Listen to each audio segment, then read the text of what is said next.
അടുത്ത ഘട്ടം degree level prelims പരീക്ഷ എഴുതുന്ന നമ്മുടെ കൂട്ടുകാരുടെ ശ്രദ്ധയ്ക്ക് ആദ്യഘട്ടത്തെ ഡിഗ്രി പ്രിലിംസ് പരീക്ഷയിലെ പ്രധാനപ്പെട്ട ചോദ്യങ്ങളായിട്ടുള്ള കല, കായികം, സാഹിത്യം എന്നീ ടോപ്പിക്കുകളിൽ, സ്പോർട്സ് എന്നീ ടോപ്പിക്കുകളിലുള്ള ചോദ്യങ്ങളും അവയുടെ റിലേറ്റഡ് ഫാക്റ്റുമാണ് നമ്മൾ ഈ ഒരു ക്ലാസ്സിലൂടെ ഡിസ്കസ് ചെയ്യാൻ പോകുന്നത്. അപ്പൊ ക്ലാസ് അവസാനം വരെ എല്ലാ കൂട്ടുകാരും കാണാൻ ശ്രമിക്കണം. ഇനി അടുത്ത ഘട്ടം പരീക്ഷ എഴുതുന്നവര് അവസാനം വരെ കാണാൻ ശ്രമിക്കണം. ആദ്യമായിട്ട് കാണുന്ന കൂട്ടുകാരുണ്ടെങ്കിൽ ഒന്ന് സബ്സ്ക്രൈബ് ചെയ്യാനും എല്ലാവരും ഒന്ന് ഹൈപ്പ് ചെയ്യാനും മറക്കരുതേ. അപ്പൊ നമുക്ക് ക്ലാസ്സിലോട്ട് കിടക്കാം. ആദ്യത്തെ ചോദ്യം, മുറിച്ചിപ്പത്തനം എന്നും അറിയപ്പെട്ടിരുന്ന തുറമുഖം ഏതാണ്? എന്താണ് ക്വസ്റ്റ്യൻ? എന്താണ്? മുറിച്ചിപ്പത്തനം എന്നും അറിയപ്പെട്ടിരുന്ന തുറമുഖം ഏതാണ്? ആൻസർ വരുന്നത് ഓപ്ഷൻ എ ആണ് കേട്ടോ, മുസിരീസ് ആണ് കേട്ടോ. അപ്പൊ മുസിരീസ് ആണ് മുറിച്ചിപ്പത്തനം എന്ന് അറിയപ്പെട്ടിരുന്നത്. ഇനി നമുക്ക് റിലേറ്റഡ് ആയിട്ട് നോക്കാം.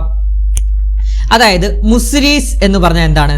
പുരാതന കേരളത്തിലെ ഏറ്റവും പ്രധാനപ്പെട്ട തുറമുഖമായിരുന്നു മുസിരീസ് കേട്ടോ. പഠിച്ചു വെക്കണേ, പുരാതന കേരളത്തിലെ ഏറ്റവും പ്രധാനപ്പെട്ട തുറമുഖമായിരുന്നു മുസിരീസ്. ഇന്നത്തെ കൊടുങ്ങല്ലൂർ ഭാഗത്താണ് ഇത് സ്ഥിതി ചെയ്തിരുന്നതെന്ന് കരുതപ്പെടുന്നത്. അപ്പൊ പരീക്ഷയ്ക്ക് ചോദിക്കാം, ഈ മുസിരീസ് തുറമുഖം എവിടെയാണ് സ്ഥിതി ചെയ്തിരുന്നതെന്ന് പരീക്ഷയ്ക്ക് സ്ഥിരമായിട്ട് ചോദിക്കാറുള്ളതാണ്. മുസിരീസ് സ്ഥിതി ചെയ്തിരുന്നത് കൊടുങ്ങല്ലൂരിലാണ് കേട്ടോ. മുസിരീസ് എവിടെയാണ് സ്ഥിതി ചെയ്തിരുന്നത്? കൊടുങ്ങല്ലൂരിലാണ്. ഇനി ബാക്കിയുള്ള ഓപ്ഷൻസ് നോക്കുവാണെങ്കിൽ നെൽക്കിന്ത എന്ന് പറഞ്ഞ പുരാതന കേരളത്തിലെ മറ്റൊരു പ്രധാന തുറമുഖമാണ് നെൽക്കിന്ത. അതായത് ഇന്നത്തെ നീണ്ടകരയോ നിരണമോ ആണെന്ന് കരുതപ്പെടുന്നു കേട്ടോ. അപ്പൊ ഇന്നത്തെ നീണ്ടകരയോ നിരണമോ ആണെന്ന് കരുതപ്പെടുന്ന തുറമുഖമാണ് നെൽക്കിന്ത എന്ന് പറഞ്ഞ തുറമുഖം. ഇനി തീണ്ടീസ് കേട്ടോ, തീണ്ടീസ് ഇന്നത്തെ പൊന്നാനി അല്ലെങ്കിൽ കടലുണ്ടി ഭാഗത്തുള്ള പുരാതന തുറമുഖം കേട്ടോ. അപ്പൊ തീണ്ടീസ് എന്താണ്? ഇന്നത്തെ പൊന്നാനി അല്ലെങ്കിൽ കടലുണ്ടി ഭാഗത്തുള്ള പുരാതന തുറമുഖമാണ്. അതുപോലെ തന്നെ ബറക്ക കണ്ടോ, ബറക്ക എന്ന് പറഞ്ഞത് ഇന്നത്തെ ഗുജറാത്തിലെ ദ്വാരക ആണെന്ന് മിക്ക ചരിത്രകാരന്മാരും കരുതുന്നു കേട്ടോ. അപ്പൊ ബറക്ക എന്ന തുറമുഖം ഗുജറാത്തിലെ ദ്വാരകയാണ് കേട്ടോ. അടുത്ത ചോദ്യത്തിലോട്ട് പോകും. അടുത്ത ചോദ്യം, ഈ ഗെയിംസ് ബ്രിട്ടീഷ് എംപയർ ഗെയിംസ് എന്ന് അറിയപ്പെട്ടിരുന്നു കേട്ടോ. ഈ ഗെയിംസ് ബ്രിട്ടീഷ് എംപയർ ഗെയിംസ് എന്ന് അറിയപ്പെട്ടിരുന്നത് ഏതാണ്? Answer option C, Commonwealth games ആണ് കേട്ടോ. അപ്പൊ കോമൺവെൽത്ത് ഗെയിംസിനെ കുറിച്ച് റിലേറ്റഡ് ആയിട്ട് ഇനി വരുന്ന ഘട്ടങ്ങളിലെ പരീക്ഷയ്ക്ക് ചോദിക്കാൻ സാധ്യത കൂടുതലാണ്. അപ്പൊ പഠിച്ചു വെക്കണം കോമൺവെൽത്ത് ഗെയിംസ്. ഈ കോമൺവെൽത്ത് ഗെയിംസിന്റെ ആദ്യ പേര് 1930 മുതൽ 1950 വരെ ബ്രിട്ടീഷ് എംപയർ ഗെയിംസ് എന്നായിരുന്നു കേട്ടോ. അപ്പൊ കോമൺവെൽത്തിന്റെ ആദ്യ പേരെന്താണ്? ബ്രിട്ടീഷ് എംപയർ ഗെയിംസ് കേട്ടോ. അതുപോലെ തന്നെ ആദ്യത്തെ കോമൺവെൽത്ത് ഗെയിംസ് നടന്നത് 1930 കാനഡയിലെ ഹാമിൽട്ടണിലാണ് കേട്ടോ. അപ്പൊ പഠിച്ചു നോക്കണം, ആദ്യത്തെ കോമൺവെൽത്ത് ഗെയിംസ് നടന്നത് എവിടെയാണ്? 1930 കാനഡയിലെ ഹാമിൽട്ടണിലാണ് ആദ്യ കോമൺവെൽത്ത് ഗെയിംസ് നടന്നത്. ഇനി നമുക്ക് ഇതിന്റെ പേരുമാറ്റങ്ങളൊന്ന് പഠിച്ചു പോവാം. 1954 മുതൽ 66 വരെ British Empire and Commonwealth Games എന്നാണ് അറിയപ്പെട്ടിരുന്നത്. 1970 മുതൽ 74 വരെ ബ്രിട്ടീഷ് കോമൺവെൽത്ത് ഗെയിംസ് എന്നാണ് അറിയപ്പെട്ടത്. അതോടൊപ്പം തന്നെ നിലവിൽ ഇപ്പോൾ 1978 മുതൽ നിലവിൽ ഇപ്പോൾ വരെ അറിയപ്പെടുന്നത് കോമൺവെൽത്ത് ഗെയിംസ് എന്നാണ്. ബ്രിട്ടീഷ് എന്നുള്ളത് മാറ്റി കോമൺവെൽത്ത് ഗെയിംസ് എന്നാണ് ഇപ്പോൾ അറിയപ്പെടുന്നത് കേട്ടോ. ഇനി നമുക്ക് ഈ ഒരു കോമൺവെൽത്ത് ഗെയിംസിലെ നമ്മുടെ ഇന്ത്യയുടെ പങ്കാളിത്തം പരീക്ഷയ്ക്ക് ചോദിക്കാം. ഇന്ത്യ ആദ്യമായി പങ്കെടുത്തത് 1934 ലണ്ടൻ ഗെയിംസിലാണ് കേട്ടോ. അപ്പൊ കോമൺവെൽത്തിന്റെ 1934 ലണ്ടൻ ഗെയിംസിലാണ് ഇന്ത്യ ആദ്യമായി പങ്കെടുത്തത്. അപ്പൊ വേദി എവിടെയാണെന്ന് നമുക്ക് പഠിച്ചു വെക്കേണ്ടതായിട്ട് വരും. 4 വർഷത്തിലൊരിക്കലാണ് ഈ മത്സരങ്ങൾ നടക്കുന്നത്. ഏറ്റവും കൂടുതൽ തവണ കോമൺവെൽത്ത് ഗെയിംസിന് വേദിയായ രാജ്യം ഓസ്ട്രേലിയയാണ് കേട്ടോ. ഏറ്റവും കൂടുതൽ തവണ കോമൺവെൽത്ത് ഗെയിംസിന് വേദിയായ നഗരം ഏതാണ്? വേദിയായ രാജ്യം ഓസ്ട്രേലിയയാണ്. ഇനി നമ്മുടെ ഈ ഒരു കോമൺവെൽത്ത് ഗെയിംസിന്റെ ആസ്ഥാനം എവിടെയാണെന്ന് പരീക്ഷയ്ക്ക് ചോദിക്കാം. കോമൺവെൽത്ത് ഗെയിംസിന്റെ ആസ്ഥാനം വരുന്നത് കോമൺവെൽത്ത് ഗെയിംസ് ഫെഡറേഷന്റെ ആസ്ഥാനം ലണ്ടനിലാണ് കേട്ടോ. പഠിച്ചു നോക്കണം, ബ്രിട്ടീഷ് അല്ലേ, അപ്പൊ ലണ്ടനിലേ വരത്തുള്ളൂ. അപ്പൊ കണക്ട് ചെയ്തോണം, കോമൺവെൽത്ത് ഗെയിംസ് ഫെഡറേഷന്റെ ആസ്ഥാനം ലണ്ടനിലാണ് കേട്ടോ.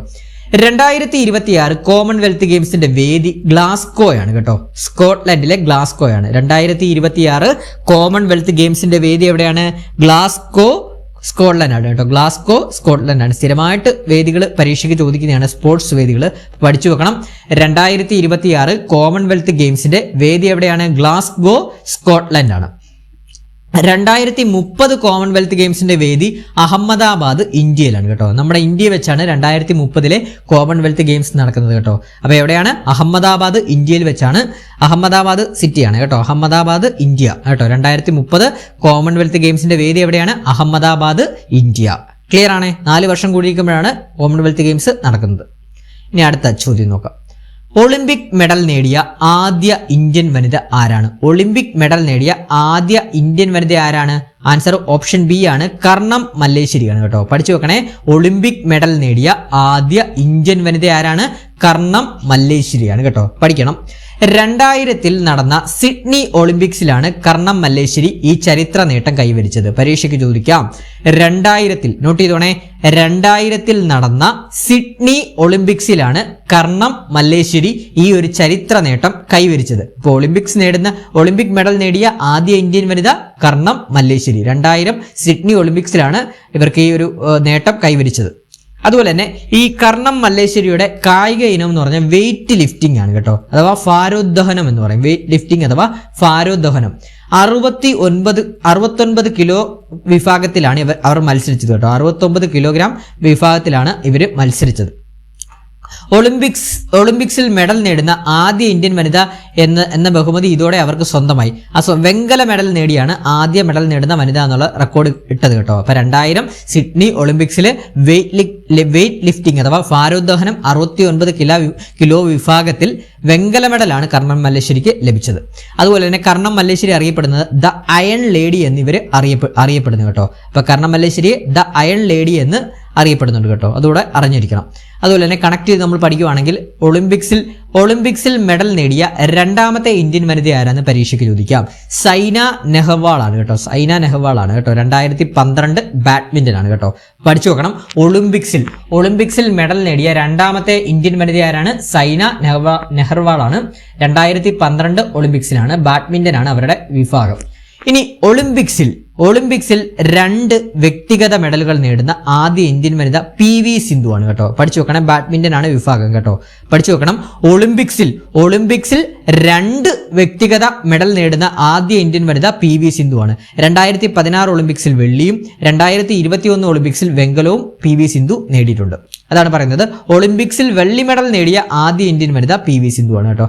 അതുകൂടെ അറിഞ്ഞിരിക്കണം. ഒളിമ്പിക്സിൽ വെള്ളി മെഡൽ കേട്ടോ. ഒളിമ്പിക്സിൽ ആദ്യം മെഡൽ നേടിയത് കർണം മല്ലേശ്വരിയാണ്. അത് വെങ്കല മെഡലായിരുന്നു. പക്ഷേ ഒളിമ്പിക്സിൽ വെള്ളി മെഡൽ നേടിയ ആദ്യ ഇന്ത്യൻ വനിത ആരാന്ന് ചോദിച്ചു കഴിഞ്ഞാൽ പറയണം PV സിന്ധു ആണ്. ഒളിമ്പിക്സിൽ വെള്ളി മെഡൽ നേടിയ ആദ്യ ഇന്ത്യൻ വനിത PV സിന്ധു ആണ് കേട്ടോ. PV സിന്ധു ആണ്. അതുപോലെ തന്നെ ഒളിമ്പിക്സിൽ 2 വ്യക്തിഗത മെഡലുകൾ നേടുന്ന ആദ്യ ഇന്ത്യൻ വനിതയും PV സിന്ധു ആണ്. 2016 2016 വെള്ളിയും 2021 വെങ്കലവും നേടി കേട്ടോ. അതുപോലെ തന്നെ ഒളിമ്പിക്സ് ഗുസ്തിയിൽ മെഡൽ നേടിയ ആദ്യ ഇന്ത്യൻ വനിത സാക്ഷി മാലിക് ആണ് കേട്ടോ. 2016 ഒളിമ്പിക്സ് ആണ്. അപ്പോൾ ഒളിമ്പിക്സ് ഗുസ്തിയിൽ റെസ്ലിംഗിൽ മെഡൽ നേടിയ ആദ്യ ഇന്ത്യൻ വനിത സാക്ഷി മാലിക് ആണ്. ഒളിമ്പിക്സ് വ്യക്തിഗത ഇനത്തിൽ സ്വർണം നേടിയ ആദ്യ ഇന്ത്യക്കാരൻ അഭിനവ് ബിന്ദ്രയാണ് കേട്ടോ. അഭിനവ് ബിന്ദ്രയാണ്. 2008 ബീജിംഗ് ഒളിമ്പിക്സിലാണ് അദ്ദേഹം ഈ ചരിത്ര നേട്ടം കൈവരിച്ചത് കേട്ടോ. പഠിച്ചു വെക്കണേ. കായിക ഇനം ഷൂട്ടിംഗ് ആണ് കേട്ടോ. 10 മീറ്റർ എയർ റൈഫിൾ വിഭാഗമാണ് കേട്ടോ. എയർ റൈഫിൾ വിഭാഗമാണ് ഷൂട്ടിംഗ് എന്ന് പഠിച്ചു വെച്ചത് കേട്ടോ. അപ്പോൾ ഒളിമ്പിക്സ് വ്യക്തിഗത ഇനത്തിൽ സ്വർണം നേടിയ ആദ്യ ഇന്ത്യക്കാരൻ ആരാണ്? അഭിനവ് ബിന്ദ്രയാണ്. 2008 ബീജിംഗ് ഒളിമ്പിക്സ് ഷൂട്ടിംഗ് വിഭാഗമാണ് അദ്ദേഹത്തിൽ സ്വർണ്ണ മെഡൽ നേടിയത്. അഭിനവ് ബിന്ദ്ര. ഇനി പറയുവാണെങ്കിൽ വ്യക്തിഗത ഇനത്തിൽ സ്വർണം നേടിയ രണ്ടാമത്തെ ഇന്ത്യക്കാരനാണ് നീരജ് ചോപ്ര കേട്ടോ. വ്യക്തിഗത ഇനത്തിൽ സ്വർണം നേടിയ രണ്ടാമത്തെ ഇന്ത്യക്കാരനാണ് നീരജ് ചോപ്ര. 2020 ടോക്കിയോ ഒളിമ്പിക്സിൽ ജാവലിൻ ത്രോയിലാണ് അദ്ദേഹം ഈ നേട്ടം കൈവരിച്ചത്. അത്ലറ്റിക്സിൽ ഇന്ത്യക്ക് വേണ്ടി സ്വർണം നേടുന്ന ആദ്യ താരം കൂടിയാണ് നീരജ് കേട്ടോ. പഠിച്ചു വെക്കണം. ഒന്നുകൂടെ പറയാം. വ്യക്തിഗത ഇനത്തിൽ സ്വർണം നേടിയ രണ്ടാമത്തെ ഇന്ത്യക്കാരനാണ് നീരജ് ചോപ്ര. 2020 ടോക്കിയോ ഒളിമ്പിക്സിൽ ജാവലിൻ ത്രോയിലാണ് അദ്ദേഹം ഈ ഒരു നേട്ടം കൈവരിച്ചത്. അത്ലറ്റിക്സിൽ ഇന്ത്യക്ക് വേണ്ടി സ്വർണം നേടുന്ന ആദ്യ താരം കൂടിയാണ് നീരജ് കേട്ടോ. അപ്പൊ പഠിച്ചു നോക്കണം. അത്ലറ്റിക്സിൽ നോട്ട് ചെയ്തോണേ. അത്ലറ്റിക്സിൽ ഇന്ത്യക്ക് വേണ്ടി സ്വർണം നേടിയ ആദ്യ താരമാണ് നീരജ് ചോപ്ര. പക്ഷേ ഇന്ത്യക്ക് വേണ്ടി ആദ്യ സ്വർണം നേടിയ താരം അഭിനവ് ബിന്ദ്രയാണ്. പക്ഷെ അത് അത്ലറ്റിക്സ് അല്ല, ഷൂട്ടിംഗ് വിഭാഗമാണ്. ഇവിടെ പറയുന്നത് അത്ലറ്റിക്സിൽ സ്വർണം നേടിയ ആദ്യ താരമാണ് നീരജ് ചോപ്ര. നീരജ് ചോപ്രയുടെ വിഭാഗം എന്താണ്? അത്ലറ്റിക്സ് ഐറ്റം ആയിട്ടുള്ള ജാവലിൻ ത്രോയാണ്. ക്ലിയർ ആണ്? അടുത്ത പോയിന്റ്. ഇന്ത്യക്ക് വേണ്ടി ഒളിമ്പിക്സിൽ ഏറ്റവും കൂടുതൽ സ്വർണ്ണ മെഡലുകൾ ലഭിച്ചിട്ടുള്ളത് ഹോക്കിയിലാണ് കേട്ടോ. അപ്പൊ ഇന്ത്യക്ക് ഒളിമ്പിക്സിൽ ഏറ്റവും കൂടുതൽ സ്വർണ്ണ മെഡലുകൾ ലഭിച്ചിട്ടുള്ളത് ഏത് കായിക ഇനത്തിലാണ്? ഹോക്കിയിലാണ് ലഭിച്ചിട്ടുള്ളത്. ആദ്യമായി ഹോക്കിയിൽ ഇന്ത്യ സ്വർണം നേടിയത് 1928 ആംസ്റ്റർഡാം ഒളിമ്പിക്സിലായിരുന്നു കേട്ടോ. അപ്പൊ ആദ്യമായി ഹോക്കിയിൽ ഇന്ത്യ സ്വർണം നേടിയത് ഏത് ഒളിമ്പിക്സിലായിരുന്നു? 1928 ആംസ്റ്റർഡാം ഒളിമ്പിക്സിലാണ്. ഇന്ത്യൻ ഹോക്കി ടീം ആകെ 8 സ്വർണ്ണ മെഡലുകൾ ഒളിമ്പിക്സിൽ നേടിയിട്ടുണ്ട്. പഠിച്ചു വെക്കണേ, ഇന്ത്യൻ ഹോക്കി ടീം ആകെ 8 മെഡലുകൾ ഒളിമ്പിക്സിൽ നേടിയിട്ടുണ്ട്. അതുപോലെ തന്നെ 2024 പാരീസ് ഒളിമ്പിക്സിൽ നിന്ന് പരീക്ഷയ്ക്ക് ചോദിക്കാൻ സാധ്യതയുണ്ട് കേട്ടോ. അപ്പോൾ പഠിച്ചു വെക്കണം, 2024 പാരീസ് ഒളിമ്പിക്സ് കേട്ടോ. 2024 പാരീസ് ഒളിമ്പിക്സിൽ ഇന്ത്യയുടെ നേട്ടം എന്ന് പറഞ്ഞു കഴിഞ്ഞാൽ 1 വെള്ളിയും 5 വെങ്കലവും ഉൾപ്പെടെ ആകെ 6 മെഡലുകളാണ് ഇന്ത്യ നേടിയത് കേട്ടോ. അപ്പോൾ 2024 പാരീസ് ഒളിമ്പിക്സിൽ 1 വെള്ളിയും 5 വെങ്കലവും ഉൾപ്പെടെ 6 മെഡലുകൾ ഇന്ത്യ നേടി. നീരജ് ചോപ്ര ജാവലിൻ ത്രോയിൽ വെള്ളി മെഡൽ നേടി കേട്ടോ. നീരജ് ചോപ്ര ജാവലിൻ ത്രോയിൽ വെള്ളി മെഡൽ നേടി. ഏതൊക്കെയാണെന്ന് നോക്കാം. വെള്ളി മെഡൽ, ഒരു വെള്ളി മെഡലാണ് ലഭിച്ചത്. വെള്ളി മെഡൽ നീരജ് ചോപ്ര ജാവലിൻ ത്രോയാണ്. ഇനി വെങ്കല മെഡലുകൾ 5 എണ്ണമാണ് ലഭിച്ചത്. ബ്രോൺസ് അഥവാ വെങ്കല മെഡലുകൾ 5 എണ്ണമാണ് ലഭിച്ചത്. First Manu Bhaker 10 metre air pistol വ്യക്തിഗത വിഭാഗത്തിൽ മനു ഫാക്കറിന് വെങ്കല മെഡൽ. അതുപോലെ തന്നെ രണ്ടാമത്തേത് Manu Bhaker and Sarabjot Singh 10 metre air pistol mixed team വിഭാഗത്തിൽ കേട്ടോ, മിക്സഡ് ടീം വിഭാഗത്തിൽ. മൂന്നാമത്തെ ആള് സ്വപ്നിൽ കുസാലെ 50 മീറ്റർ റൈഫിൾ 3 പൊസിഷനാണ്. സ്വപ്നിൽ കുസാലെ എന്താണ്? 50 മീറ്റർ റൈഫിൾ 3 പൊസിഷൻ. ഇന്ത്യൻ പുരുഷ ഹോക്കി ടീം സ്പെയിനിനെ തോൽപ്പിച്ച് വെങ്കലം നേടി കേട്ടോ. ഇന്ത്യൻ പുരുഷ ഹോക്കി ടീം സ്പെയിനിനെ തോൽപ്പിച്ച് വെങ്കലം നേടി. അടുത്തത് അമൻ സെഹ്റാവത്ത് കേട്ടോ. അമൻ സെഹ്റാവത്ത് ഗുസ്തി വിഭാഗത്തിൽ 57 കിലോ വിഭാഗമാണ്. ഗുസ്തിയിൽ 57 കിലോ വിഭാഗത്തിൽ അമൻ സെഹ്റാവത്ത് വെങ്കല മെഡൽ നേടി കേട്ടോ. ക്ലിയർ ആണ്? ഇനി അടുത്ത, അതുപോലെ തന്നെ ഇതിന്റെ വേദികളും ഒന്ന് അറിഞ്ഞിരിക്കണം. ഇനി നടക്കാൻ പോകുന്ന വേദികളൂടെ അറിഞ്ഞിരിക്കണം. 2028 സമ്മർ ഒളിമ്പിക്സിന്റെ വേദി ലോസ് ഏഞ്ചലസ് USA ആണ് കേട്ടോ. 2028 സമ്മർ ഒളിമ്പിക്സിന്റെ വേദി ലോസ് ഏഞ്ചലസ് USA ആണ്. 2026 വിന്റർ ഒളിമ്പിക്സിന്റെ വേദി അഥവാ ശൈത്യകാല ഒളിമ്പിക്സിന്റെ വേദി ഏതാണ്? 2026 വിന്റർ ഒളിമ്പിക്സിന്റെ വേദി മിലൻ കോർട്ടിന ഡി ആംബസോ ഇറ്റലിയാണ് കേട്ടോ. മിലൻ ആൻഡ് കോർട്ടിന ഇറ്റലിയാണ്. 2030 വിന്റർ ഒളിമ്പിക്സിന്റെ വേദി ഫ്രഞ്ച് ആൽപ്പസ് ഫ്രാൻസ് ആണ് കേട്ടോ. 2030 വിന്റർ ഒളിമ്പിക്സിന്റെ വേദി എവിടെയാണ്? ഫ്രഞ്ച് ആൽപ്പസ് ഫ്രാൻസ് ആണ്. 2032 സമ്മർ ഒളിമ്പിക്സിന്റെ വേദി ബ്രിസ്ബെയിൻ ഓസ്ട്രേലിയ ആണ് കേട്ടോ. 2032 സമ്മർ ഒളിമ്പിക്സിന്റെ വേദി ബ്രിസ്ബെയിൻ ഓസ്ട്രേലിയ ആണ്. ക്ലിയർ ആണ്? അടുത്ത പോയിന്റിലോട്ട് പോകുന്നതിന് മുമ്പ് നമ്മുടെ ഒരു കറണ്ട് അഫയേഴ്സ് ബാച്ചിനെ കുറിച്ച് നിങ്ങൾക്ക് മുമ്പിൽ പറയേണ്ടതായിട്ടുണ്ട്. നമ്മൾ ടെലഗ്രാമിലൊരു കറണ്ട് അഫയേഴ്സ് ബാച്ച് സ്റ്റാർട്ട് ചെയ്തിട്ടുണ്ട്. എല്ലാ ദിവസവും വൈകുന്നേരം 7:30 മുതൽ 8:30 വരെയാണ് കറണ്ട് അഫയേഴ്സ് ബാച്ചിന്റെ ഡ്യൂറേഷൻ വരുന്നത്. 1 hour ലൈവ് ക്ലാസ് ആണ്. Live plus recorded section classes ആണ് നമ്മൾ പ്രൊവൈഡ് ചെയ്യുന്നത്. അതോടൊപ്പം തന്നെ നമ്മൾ PDF notes, quality PDF notes നമ്മൾ പ്രൊവൈഡ് ചെയ്യുന്നുണ്ട്. വീക്കിലി മോക്ക് ടെസ്റ്റുകൾ, അതുപോലെ തന്നെ റിവിഷൻ ഓറിയന്റഡ് ക്ലാസ് ആണ്. അതായത് നമ്മൾ കറണ്ട് അഫയേഴ്സ് ടോപ്പിക് വൈസ് ആയിട്ടാണ് ഇവിടെ പഠിപ്പിക്കുന്നത് കേട്ടോ. അതുകൊണ്ട് തന്നെ നിങ്ങൾക്ക് പരീക്ഷയ്ക്ക് ഫോക്കസ് ചെയ്യുന്ന രീതിയിൽ ടോപ്പിക് വൈസ് ആയിട്ടാണ് കറണ്ട് അഫയേഴ്സ് നമ്മൾ എടുക്കുന്നത്. അതോടൊപ്പം തന്നെ മന്ത്ലി കറണ്ട് അഫയേഴ്സ് നമ്മൾ എടുത്തെടുത്ത് പോകുന്നുണ്ട്. ഇതിന്റെ കോഴ്സ് ഫീ എന്ന് പറഞ്ഞാൽ വെറും 200 രൂപ മാത്രമേ കോഴ്സ് ഫീ ആയിട്ട് വരുന്നുള്ളൂ. ഈ 200 രൂപയ്ക്ക് നിങ്ങൾക്ക് ഇനി വരുന്ന പരീക്ഷകൾക്ക് മാർക്ക് ഉറപ്പിക്കാൻ സാധിക്കുന്നതാണ്. 6 മാസമാണ് വാലിഡിറ്റി വരുന്നത്. 6 മാസത്തിനുള്ളിലാണ് ഇനി പ്രധാന പരീക്ഷകളൊക്കെ വരുന്നത്. ആ പരീക്ഷകൾക്ക് നിങ്ങൾക്ക് കറണ്ട് അഫയേഴ്സ് പക്കയാക്കി തരുന്നതാണ്. ഈ കഴിഞ്ഞ ദിവസം നടന്ന പരീക്ഷകൾക്ക് വരും. ഇന്നലെ നടന്ന അറ്റൻഡർ പരീക്ഷയും അതോടൊപ്പം തന്നെ അസിസ്റ്റന്റ് പ്രൊഫസർ ഓഫീസർ പരീക്ഷകൾക്കൊക്കെ നമ്മുടെ ഈ ഒരു ക്ലാസ്സിൽ നിന്നാണ് മുഴുവൻ കറണ്ട് അഫയേഴ്സ് ചോദ്യങ്ങളും ചോദിച്ചിട്ടുള്ളത്. അപ്പോൾ എത്രയും പെട്ടെന്ന് തന്നെ ബാക്കി കൂട്ടുകാരോടൊന്ന് ജോയിൻ ചെയ്യാൻ ശ്രമിക്കണേ. അപ്പോൾ ജോയിൻ ചെയ്യാൻ താല്പര്യമുള്ള കൂട്ടുകാർ 81 299 339 81 299 339 എന്ന് പറഞ്ഞ നമ്പറിലോട്ടൊന്ന് വാട്സപ്പ് ചെയ്താൽ മതി. ക്ലിയർ ആണ്? അടുത്ത ചോദ്യത്തിലോട്ട് പോകാം. അടുത്ത ചോദ്യം 2026 ഫിഫ ലോകകപ്പിന്റെ വേദി എവിടേക്കാണെന്നാണ്. അപ്പം നമുക്കറിയാം 2026 ഫിഫ ലോകകപ്പിന്റെ വേദി എന്ന് പറഞ്ഞാൽ വടക്കേ അമേരിക്കൻ രാജ്യങ്ങളായിട്ടുള്ള യുണൈറ്റഡ് സ്റ്റേറ്റ്സ്, മെക്സിക്കോ, കാനഡയാണ് കേട്ടോ. അപ്പം ആൻസർ ഏതാണ്? ഓപ്ഷൻ ഡി, മുകളിൽ പറഞ്ഞവ എല്ലാം എന്നാണ് കേട്ടോ. അപ്പോൾ നമുക്ക് നോക്കാം. 2026 ഫിഫ ലോകകപ്പായിട്ട് റിലേറ്റ് ചെയ്ത് നമുക്ക് പഠിക്കേണ്ടത് ടീമുകളുടെ എണ്ണം ഒന്നറിഞ്ഞിരിക്കണം. ലോകകപ്പ് ചരിത്രത്തിൽ ആദ്യമായി 48 ടീമുകൾ ഈ ടൂർണമെന്റിൽ പങ്കെടുക്കുന്നു കേട്ടോ. അപ്പോൾ 2026 ഫിഫ ഫുട്ബോൾ ലോകകപ്പിന്റെ ചരിത്രത്തിൽ തന്നെ ആദ്യമായി 48 ടീമുകൾ ഈ ഒരു ടൂർണമെന്റിൽ പങ്കെടുക്കും. നേരത്തെ 32 ടീമായിരുന്നു. ഈ വർഷം മുതൽ എന്താണ് 2026 ഫിഫ ലോകകപ്പ് മുതൽ 48 ടീമുകളാണ് ഈ ഒരു ടൂർണമെന്റിൽ പങ്കെടുക്കുന്നത്. അതുപോലെ തന്നെ മത്സരങ്ങളുടെ എണ്ണം ആകെ 104 മത്സരങ്ങൾ ഈ ലോകകപ്പിൽ ഉണ്ടാകും.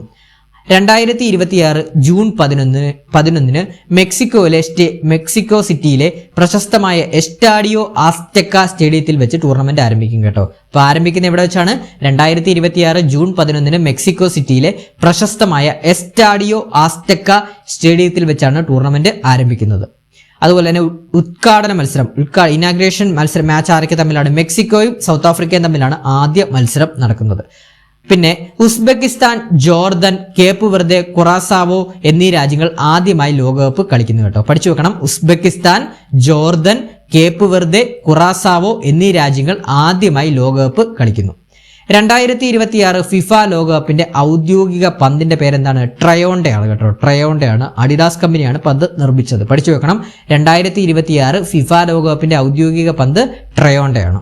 അതുപോലെ തന്നെ ഇനി അടുത്ത ലോകകപ്പ് നടക്കുന്നത് 2030 ആണ്. അപ്പൊ 2030 ഫിഫ ലോകകപ്പിന്റെ വേദി എന്ന് പറഞ്ഞത് പ്രധാന ആതിഥേയർ എന്ന് അറിയപ്പെടുന്നത് ഈ ഒരു 2030 വേൾഡ് കപ്പില് മൊറോക്കോ, പോർച്ചുഗൽ, സ്പെയിൻ ആണ് കേട്ടോ. മത്സരങ്ങൾ പ്രധാനമായി നടക്കുക മൊറോക്കോ, പോർച്ചുഗൽ, സ്പെയിൻ ആണ്. അതുകൂടാതെ തന്നെ നമ്മുടെ ഈ ഒരു 2030 ഫിഫ ലോകകപ്പിന്റെ പ്രത്യേകത എന്തെന്ന് പറഞ്ഞാൽ ലോകകപ്പിന്റെ 100ാം വാർഷികം ആഘോഷിക്കുന്ന ഒരു വേൾഡ് കപ്പ് ആയിരിക്കും 2030 അതാണ് പറയുന്നത്.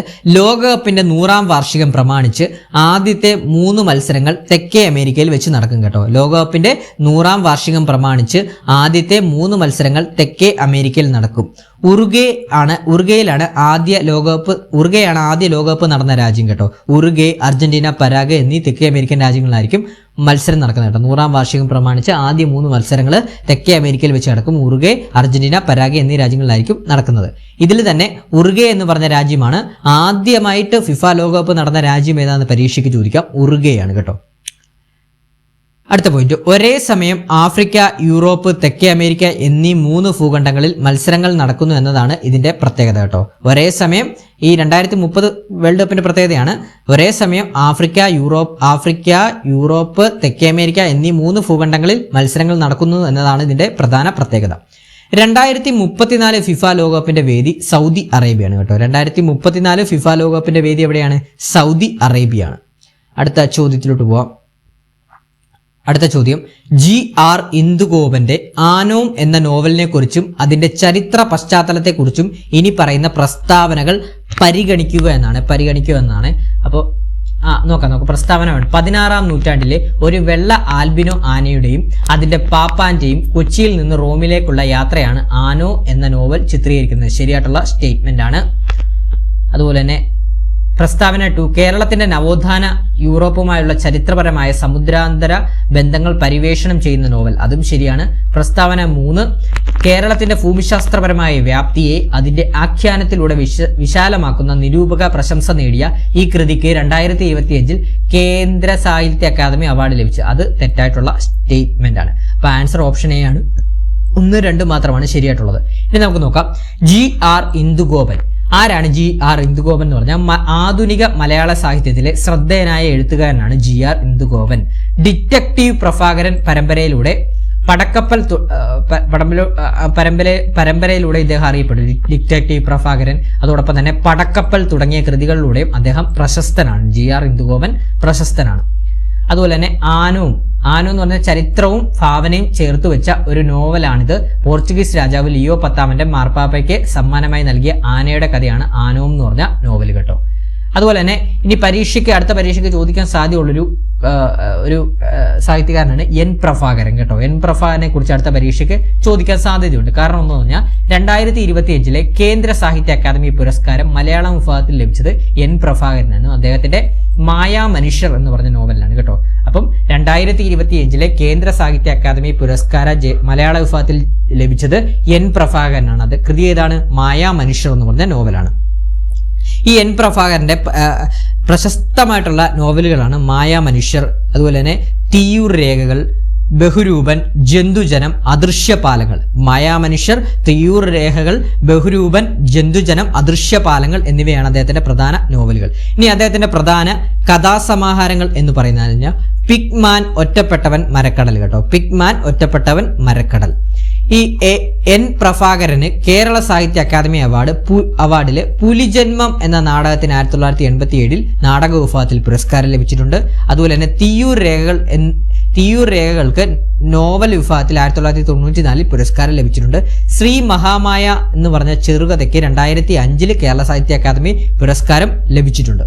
അതുപോലെ തന്നെ ഈ നമ്മുടെ എൻ പ്രഭാകരന് 2023 വയലാർ പുരസ്കാരം ലഭിച്ചിട്ടുണ്ട്. 2023 കുലപാതകം എന്ന നോവലിന് വയലാർ അവാർഡ് ലഭിച്ചിട്ടുണ്ട്. 2017 അദ്ദേഹത്തിന് ഓടക്കുടൽ അവാർഡ് ലഭിച്ചിട്ടുണ്ട്. മായാ മനുഷ്യർ എന്ന കൃതിക്ക് തന്നെയാണ് ലഭിച്ചിട്ടുള്ളത്. ക്ലിയർ ആണ്.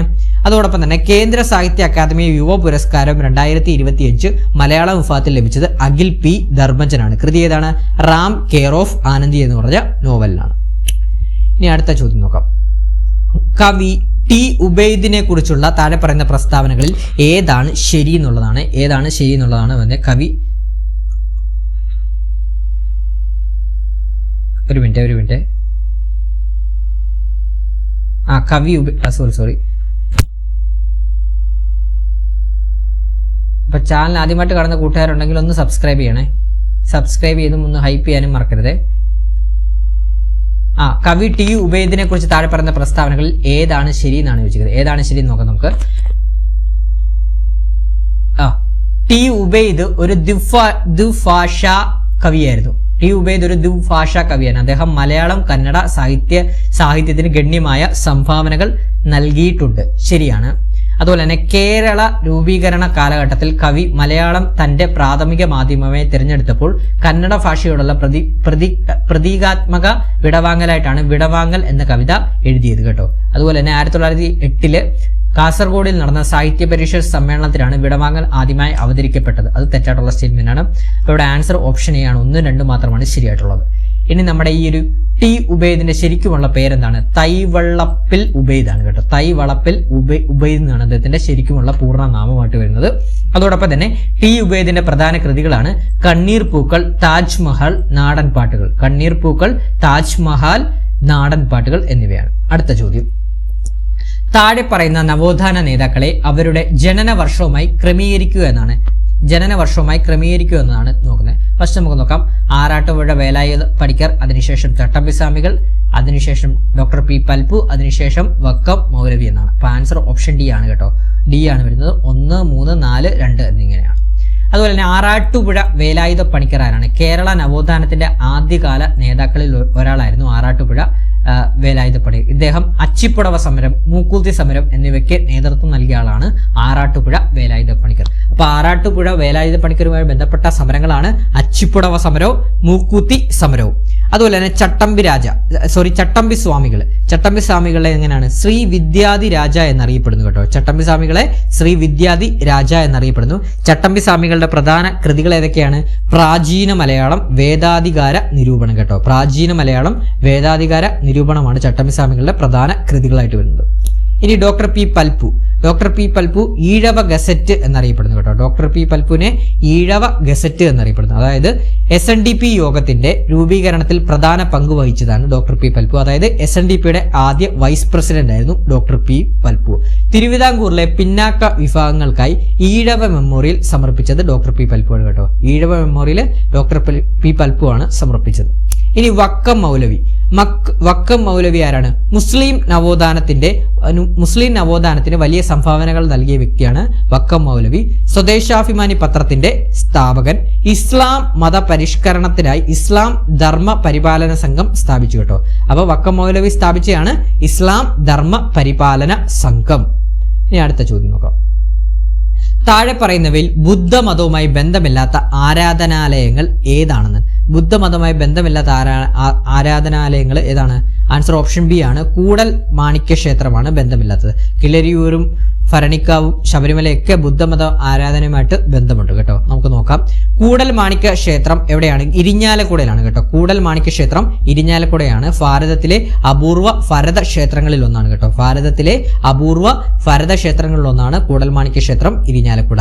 ഇതൊരു ജൈന ക്ഷേത്രമായിരുന്നുവെന്നും ജൈന തീർത്ഥാങ്കരായ ഭരതന്റെ പ്രതിഷ്ഠയായിരുന്നെന്നും അവിടെ ഉണ്ടായിരുന്നുവെന്നും ചരിത്രകാരന്മാർ അഭിപ്രായപ്പെടുന്നു. ഇനി കിളിരൂർ ഭഗവതി ക്ഷേത്രം എവിടെയാണ്? കോട്ടയത്താണ് കേട്ടോ. കിളിരൂർ ഭഗവതി ക്ഷേത്രം കോട്ടയത്താണ്. ഇതൊരു പഴയകാല ബുദ്ധമത കേന്ദ്രമായിരുന്നു. ഇവിടുത്തെ വിഗ്രഹത്തിന്റെ ചില പ്രത്യേകതകൾ ബുദ്ധമത സ്വാധീനം വെളിപ്പെടുത്തുന്നു. അതുപോലെ തന്നെ ശബരിമല ക്ഷേത്രം പറയണ്ടല്ലോ. ശബരിമല ആചാരങ്ങൾക്കും ഉദാഹരണത്തിന് ശരണം വിളി ബുദ്ധമതത്തിലെ ബുദ്ധം ശരണം ഗച്ഛാമി എന്ന മന്ത്രവുമായി സാമ്യമുള്ളതായി പല ചരിത്രകാരന്മാരും ചൂണ്ടിക്കാട്ടുന്നു. അയ്യപ്പനെ ധർമ്മശാസ്താവ് എന്ന് വിളിക്കുന്നതും ബുദ്ധമത സ്വാധീനമായി കണക്കാക്കപ്പെടുന്നു കേട്ടോ. അപ്പോൾ ശബരിമലയൊക്കെ എന്താണ് ഒരു ബുദ്ധമത ആചാരമായിട്ട് ബന്ധപ്പെട്ട ക്ഷേത്രമാണ് കേട്ടോ. അപ്പോൾ ഇത്രയുമാണ് കഴിഞ്ഞ പരീക്ഷയിലെ കലാ, കായികം, സാഹിത്യം, സ്പോർട്സ് എന്നീ ടോപ്പിക്കുകളിൽ നിന്ന് ചോദിച്ചിട്ടുള്ള ക്വസ്റ്റ്യൻസും അവയുടെ റിലേറ്റഡ് ഫാക്റ്റുമാണ് നിങ്ങൾക്ക് മുമ്പിൽ അവതരിപ്പിച്ചത്.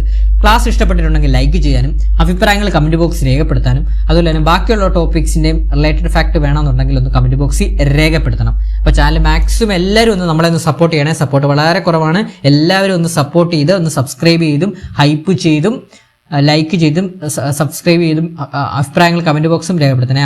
ക്ലാസ് അവസാനം വരെ കണ്ട എല്ലാ കൂട്ടുകാർക്കും താങ്ക് യു.